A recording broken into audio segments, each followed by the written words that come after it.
Señoras, señores, buenos días. Hoy es lunes 26 de diciembre del año 2022. Comenzamos el anuario del año que corresponde, 2022, con entrevistas con don Vicente Cuellar, con don José Luis Santisteban y con Manfredo Bravo. En este espacio debiera estar también don Rómulo Calvo, que no está por una justificada razón. No queremos perjudicarlo en el momento que estamos grabándolo porque él en este momento pesaba sobre él todavía la detención domiciliaria y no se la daban y todas estas cosas, y ya llegaba la Navidad y nosotros teníamos que cumplir con ustedes y no quisimos perjudicarlo porque nunca se sabe con el gobierno en esta tentación totalitaria que tiene, podemos perjudicar. Entonces, como tendremos todavía tiempo para hablar con él más adelante, ya lo haremos así. Fíjense, comenzamos con este trabajo del Comité Interinstitucional, con la cabeza del Comité Interinstitucional que se llevó la responsabilidad del paro de 36 días. Y miren la casualidad, de nuevo se juntan el rector de la universidad y el presidente del Comité Pro Santa Cruz. ¿Y cuál es la casualidad? El año 1950, el Comité Pro Santa Cruz fue fundado por la universidad, por nuestro queridísimo y recordado Nando García, el doctor Hernando García Vespa, que fue el presidente del Comité Pro Santa, que fue el dirigente universitario, que tuvo la iniciativa, junto con un montón de estudiantes más, de llevar adelante una defensa de Santa Cruz desde una parte no política sino cívica, y ahí se les ocurrió el Comité Pro Santa Cruz. Así que creo que hubiera correspondido y hubiera salido muy bien, pero yo prefiero evitarle cualquier contratiempo a don Rómulo Calvo, porque ya sabemos cómo son los del gobierno. Entonces, ya sabemos, Vicente Cuellar, rector de la universidad, José Luis Santisteban, uno de los ideólogos de llevar adelante el pleito, que no fue fácil para nada, y don Manfredo Bravo, que fue el portavoz del movimiento del Comité Interinstitucional por el paro de población y vivienda. Así que lo dejamos con ellos.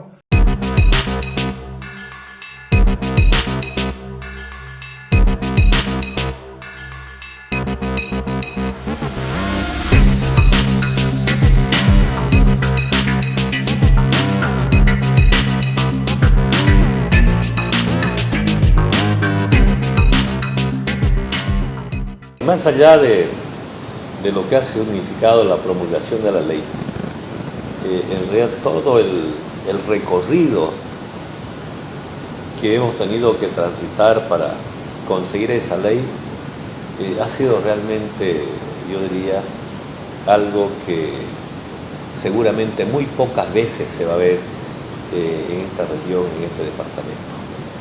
¿Por qué? Porque si bien empezó como un pedido solamente por el censo, la gente empezó poco a poco a tomar conciencia de un derecho que le asistía y que debería reclamarlo, y eso permitió que el pueblo poco a poco se vaya empoderando de esta lucha. Como dijimos en su momento, fue un movimiento ciudadano. Aquí no hubieron liderazgo político, partidario, no hubo una representación política.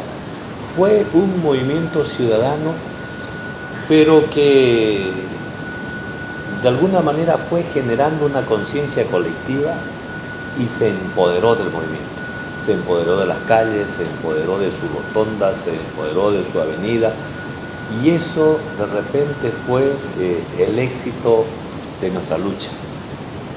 La unidad de un pueblo, el empoderamiento del pueblo, que rebasó más allá de los liderazgos que el pueblo conocía en su momento, ¿no?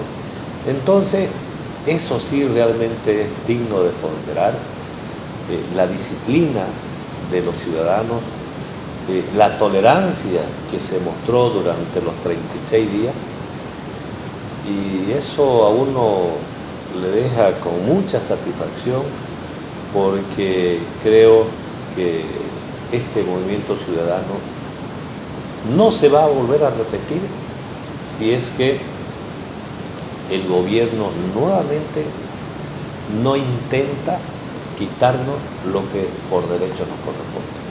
¿Se trató de ningunear la demanda cruceña? ¿Cómo lo sintió?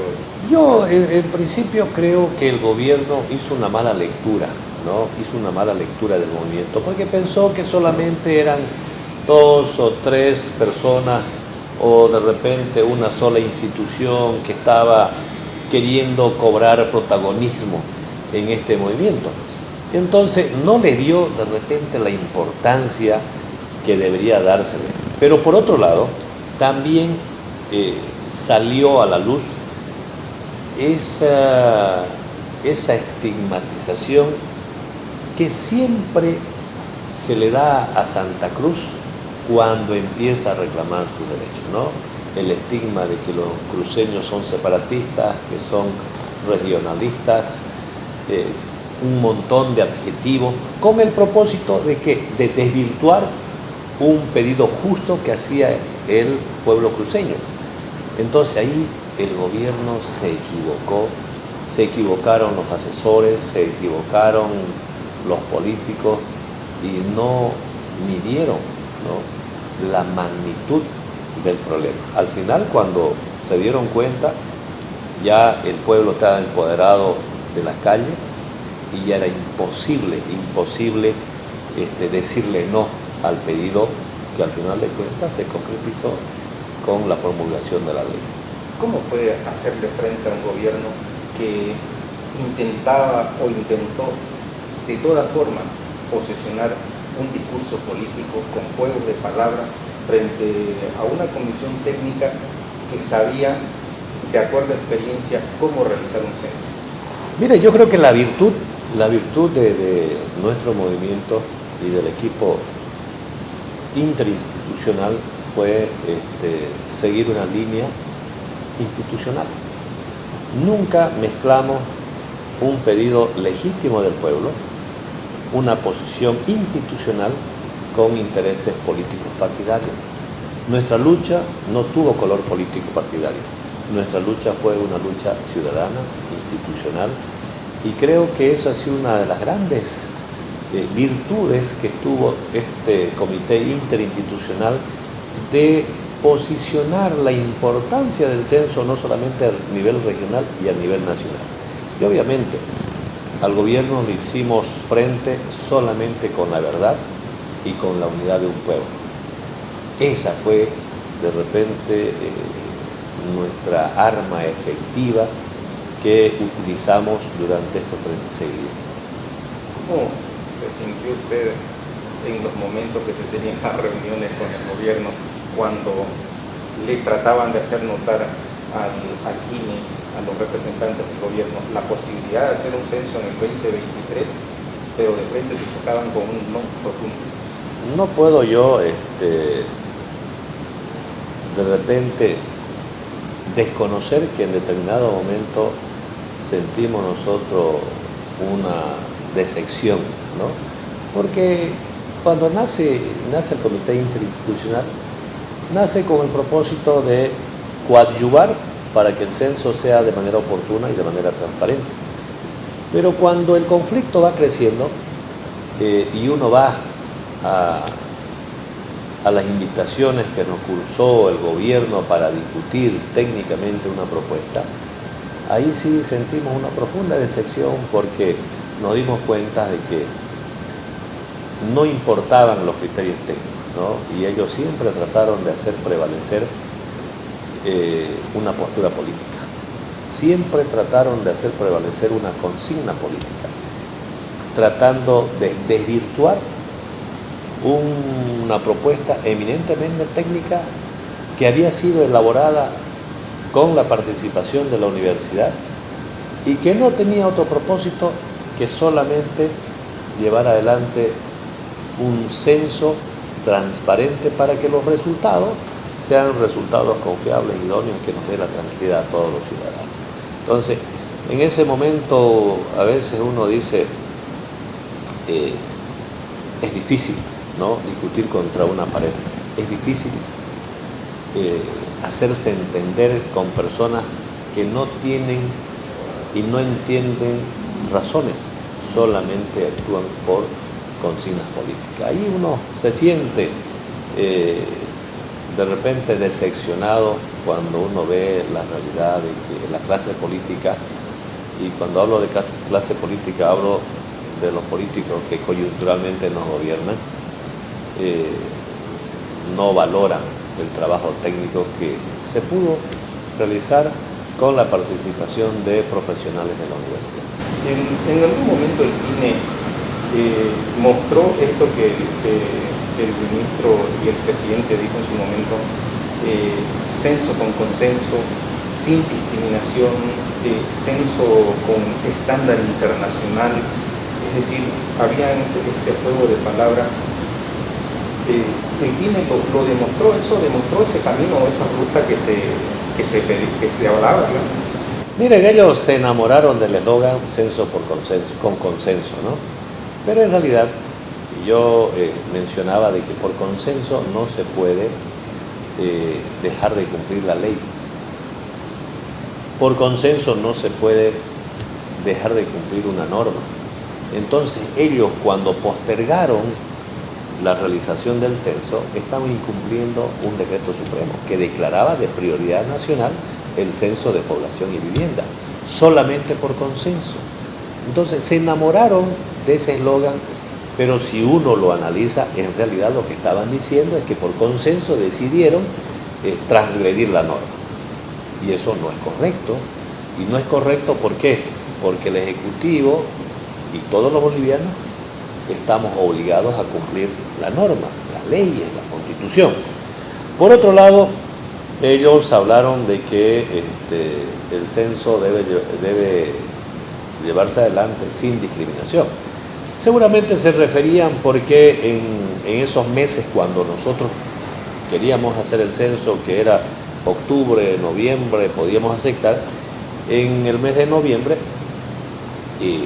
gente del departamento del Beni y Pando entran a periodos de zafra. Entonces había la preocupación de que esas personas que entraban a un periodo de zafra no iban a ser contados.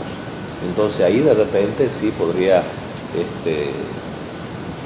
discriminarse la realización del censo con dos departamentos donde la totalidad de las personas no iban a ser contadas.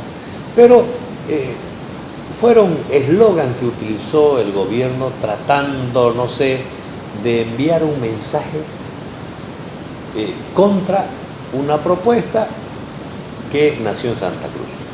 Porque ellos por todos los medios quisieron desvirtuar una propuesta totalmente técnica, realizable, que nació desde Santa Cruz. Por ese, como le digo, por ese estigma que tienen contra Santa Cruz, y yo diría hasta una falta de consideración que tienen con esta región del país, porque pareciera ser que todo lo que nace aquí es malo para el gobierno. Y no es así, no es así. Nosotros estuvimos en las calles peleando para que se lleve adelante el censo, para que se conozcan los resultados, para que se haga la distribución de los recursos económicos, para que se empiece a discutir la nueva representación parlamentaria, pero recogiendo un sentimiento de todo un pueblo. El censo va a favorecer a todos los bolivianos, a los masistas y no masistas. Lo que pasa es que, mire, el artículo 298 de la Constitución Política del Estado dice que los censos nacionales es una competencia del Ejecutivo. El INE es parte del Ejecutivo porque es un brazo operativo del Ministerio de Planificación. El ministro de Planificación es nombrado por el señor presidente. Lo que pasa es que no es la norma la que falla, son los actores los que no hacen su trabajo. En este caso fueron los representantes del Instituto Nacional de Estadística quienes no hicieron su trabajo. Y ahí realmente es preocupante. ¿Por qué? Porque su jefe inmediato superior del director del INE es el ministro de Planificación. el jefe del ministro de Planificación es el señor presidente. Entonces el Ejecutivo no cumplió con su trabajo. Lo que sí hay que pensar seriamente de darle al INE cierta autonomía de gestión. Seguramente que en un corto plazo hay que sacar una normativa para que el INE tenga autonomía de gestión, que el director sea nombrado de repente por otra instancia y no precisamente por el Ejecutivo. Eso daría mayor libertad de trabajo y podríamos identificar con absoluta claridad los responsables de llevar adelante el censo de población y vivienda, porque en este periodo nos dimos cuenta que no había una voz oficial del INE, todos hablaban a nombre del INE, hablaba el viceministro de Planificación, el viceministro de Autonomía, hablaba el vocero presidencial, hablaba el ministro, entonces no había y no existió una voz oficial de parte del Instituto Nacional de Estadística. Por eso es que nosotros exigimos que se promulgue una ley, porque una ley es más difícil cambiarla. Sin embargo, nada obviamente nos garantiza a nosotros, así como ha venido funcionando el gobierno, nada nos garantiza que se cumplan 100% los artículos expuestos en una ley o en la ley 1492, que fue al final de cuentas la ley del censo. Pero la normativa no tiene nada que ver con la calidad, ¿no? Inclusive recuerden ustedes que nosotros observamos la participación de los observadores internacionales, porque los observadores internacionales decían que acortar las fechas de realización del censo iba a influir negativamente en la calidad del censo. Y yo decía de que la calidad no es inversamente proporcional al tiempo. No es el tiempo que te da la calidad, sino que es cómo yo me organizo, cómo yo planifico y cuáles son los actores que intervienen en el proceso para generar primero confianza y darle calidad al trabajo. Entonces nosotros esperamos que con la fecha que el mismo gobierno se propuso, podamos tener un censo de calidad.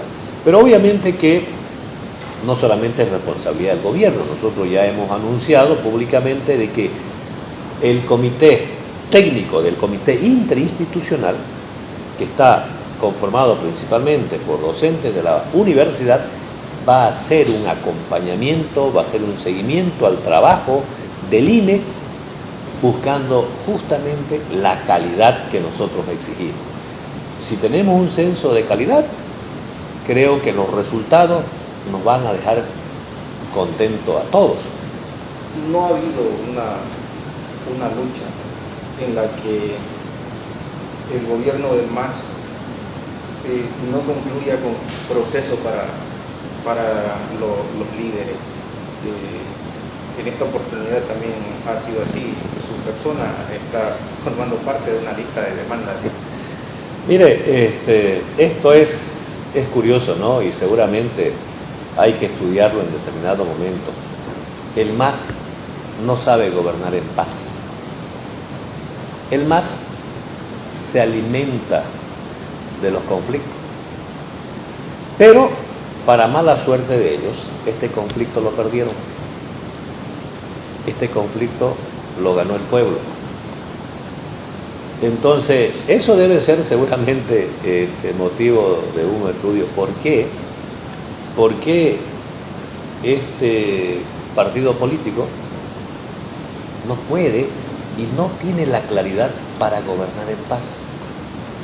Por eso es que recurren siempre al amedrentamiento, a la persecución, a los procesos. Entonces, ya creo que todos quienes reclaman en su momento un derecho saben que van a terminar procesados, saben que van a terminar perseguidos, y nosotros sabemos y sabíamos que iba a ser así.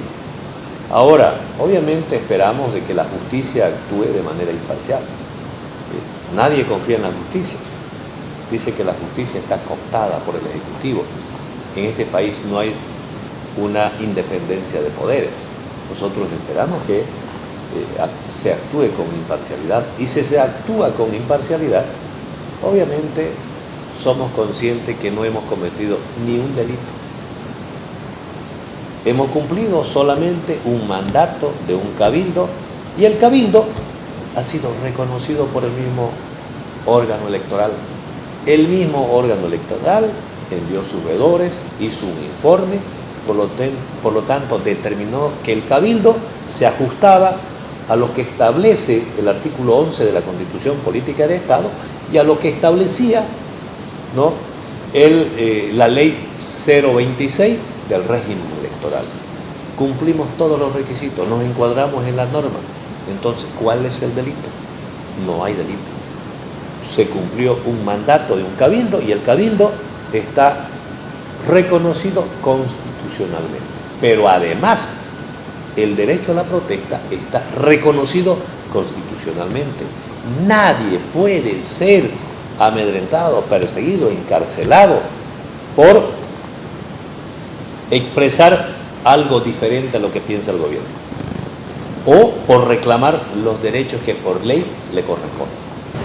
No queda de otra que darnos más el beneficio de la duda y que la fecha de septiembre 2024 se conozcan resultados, digamos. ¿Por qué le consulto esto?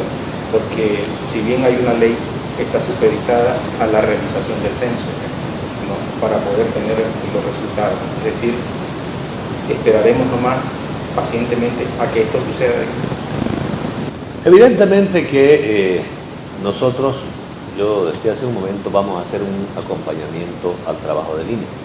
Vamos a tener la información de primera mano para ver si el INE está cumpliendo con el cronograma que ellos mismos se han fijado.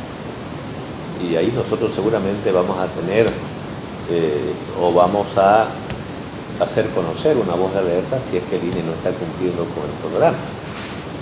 Pero obviamente lo vamos a hacer desde Santa Cruz. Ojalá que todas las universidades deberían participar haciendo un acompañamiento, un seguimiento al trabajo que está haciendo el Instituto Nacional de Estadística en cada uno de los departamentos.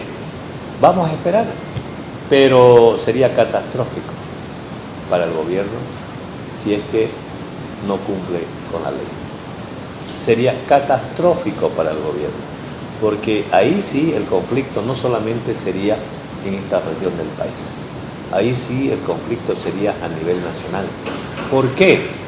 Porque todos los municipios y todas las universidades obviamente se van a beneficiar con los resultados del censo, porque va a haber una nueva distribución económica y nadie pierde.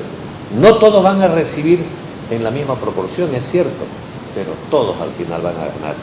Y si el gobierno no cumpliera con la ley, sería catastrófico para el gobierno.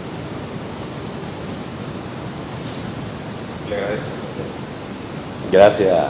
Gracias a ustedes y agradecerles porque los medios de comunicación han jugado un rol fundamental en este conflicto. Y digo un rol fundamental porque han sido los medios para llegar a la ciudadanía, para posicionar la importancia del censo a nivel nacional. Y yo creo que si los medios de comunicación no hayan jugado el rol que deben jugar, obviamente como entes orientadoras de la sociedad, seguramente nosotros no hubiésemos obtenido los resultados que obtuvimos. Fue gracias a los medios de comunicación y obviamente no a la participación ciudadana, porque fue el ciudadano en las calles que se empoderó de esta lucha y al final, así como sufrió, también festejó con los resultados obtenidos. Multicomex, agencia despachante de aduana acreditada con certificación ISO 9001, servicios aduaneros a nivel nacional de manera rápida, confiable y económica. En Multicomex nos encargamos de todas las operaciones referentes al comercio exterior. Encontrarnos en la fanpage de agencia Multicomex, así como también en el WhatsApp 615-52666. No lo pensé más, Multicomex, tu mejor opción en gestión aduanera. Móvete con libertad en tu nueva Yamaha Krypton, una motocicleta semiautomática que te transporta de manera práctica, económica, rápida y segura. Visítanos en nuestro showroom y llévatela al mejor precio, $2,100. Además te ofrecemos el mejor servicio técnico y repuestos originales. Encontrarnos en las redes sociales como Yamaha Bolivia o comunicate al Contact Center 817-5200. Yamaha revoluciona tu vida. Cotas nuevos con vasos, más velocidad, más modernos, más inteligentes. Pedí tu pack completo con internet Wi-Fi de 25 megas, telefonía sin límite de tiempo y televisión digital. Todo por 303 bolivianos mensuales, también disponible con fibra óptica. Aprovecháis del salto tecnológico. Mayor información, llamás al 103 o al 333 30 103.